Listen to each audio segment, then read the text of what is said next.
Добрый день, друзья.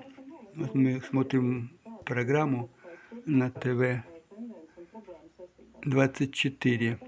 Из Риги вещает Блауманя улица. Вот эта женщина, это Рута Диманте. Она руководит фондом Зедот ЛВ, то есть жертвовать ЛВ. Некоторые русские думают, что какая хорошая, добрая, прекрасная женщина. Но эта женщина очень добрая к другим, но только не к русским.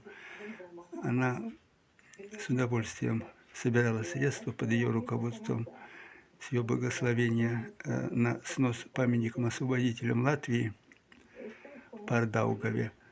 Она с удовольствием собирает военные вещи и отсылает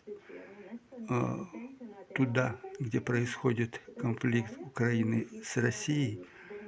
Она против того, что русские тут должны звучать и ими должно пахнуть.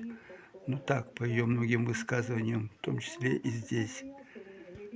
Вот так. Так что русскоязычные русские, помните, это добрая, хорошая женщина с виду. А кто она на самом деле в данный момент? Может быть, если момент поменяется, она тоже поменяется, это другое дело.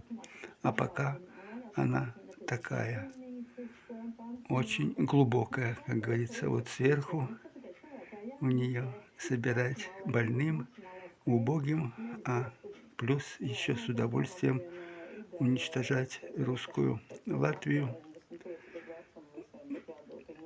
и памятники спасения Латвии от исчезновения в годы Второй мировой войны. А та